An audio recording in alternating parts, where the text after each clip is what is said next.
Hi everyone, Darren at Leviathan Financial with your weekly financial market report. Turning away from the horrible news that's been coming out of the Middle East this week, we're going to focus on earnings and trades that you can do to take advantage of potential moves. A couple of weeks ago, we recommended looking at a downside fly in Tesla, getting in at around 30 cents for this particular trade. As we speak now, that's looking rather good. $1.01 as a Theo value, as Tesla has indeed coming off 9% today, as people did not like what Musk was saying and the resulting numbers from there. But looking ahead, we are looking for next week, and we have Microsoft, Google, Amazon and Facebook / Meta all coming out with their third quarter earnings. So what can we do to take advantage of that? Well, Microsoft, a lot of analysts looking to upside trades there, targeting well over 400 on the longer term.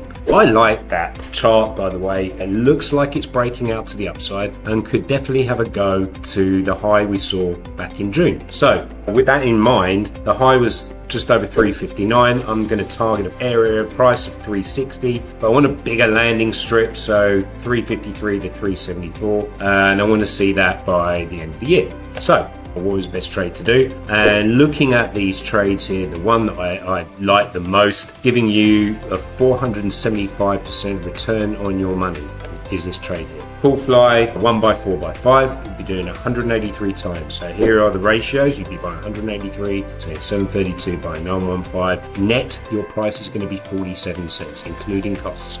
I love this trade, expiring in December, so you've got a lot of wiggle room. It's also badly mispriced at the moment. It's in its third percentile looking back over the last 2 years. So this means that looking back at equivalent trades, similar out the money strategies of this ratio, this is being priced in its third percentile. It's unusually low. It's a good time to take advantage of it. And as you can see here from the heat map, green good, red bad, it will monetize very quickly and looks great to the upside.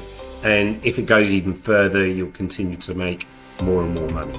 So we like that trade a lot. We'll look back on that, and I would highly recommend doing that one.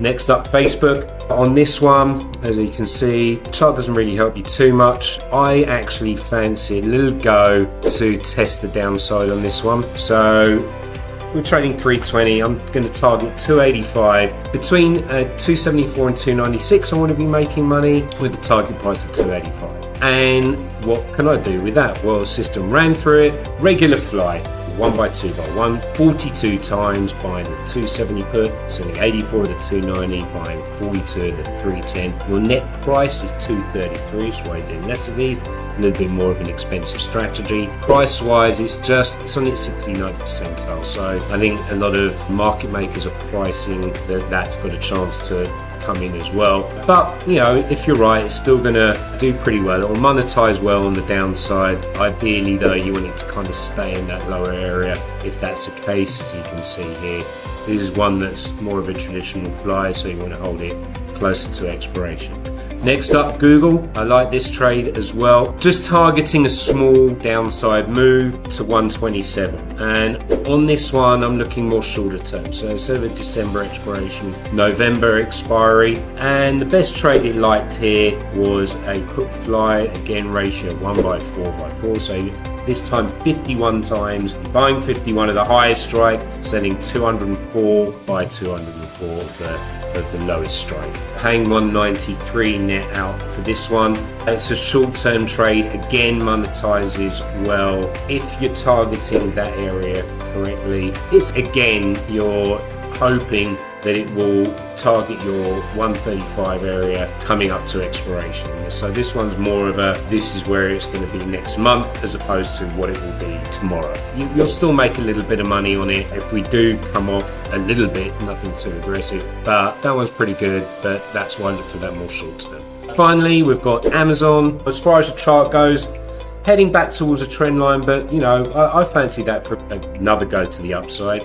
As far as charts go, so I'm going to target the 160 area in this one, and giving me some wiggle room. I want to make money between 155 and 165 at least. targeting 160. Big boy came out with actually liking some very basic trades here. Maybe just buy a 155 call outright, 94 times you can see there. The trade I ended up choosing was a call spread just because it's only 83 cents. Nice, simple, you can do 120 times, buying the 155 calls, selling 120 to 170 calls. This one's fairly priced, but it's in its lower third, so it's good value. So I quite like this trade.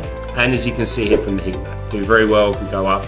And so that will monetize very quickly, and you can hold it and it will do better over time as well. Next week we have the Fed's favorite number, the PCE index and personal income and core PCE. This is Jerome Powell's favorite number to gauge where inflation is. Inflation will guide their move on rates, which will in turn affect the stock market and your portfolio. So watch out for that number at the end of the next week. We did see, and given the rhetoric he came out with today in a speech, that the 10-year is probably going to have a go at 5%, a return that we have not seen for many years. The 30-year bond breached 5% today and closed comfortably above that. But the stock market still seems to be holding up pretty well in the face of all this adversity, which is why a couple of the trades we looked at for the upside, because if it's not going down, there's only one way else for it to go. But anyway, we shall see. Anyway, good luck trading, everyone, and have a great weekend.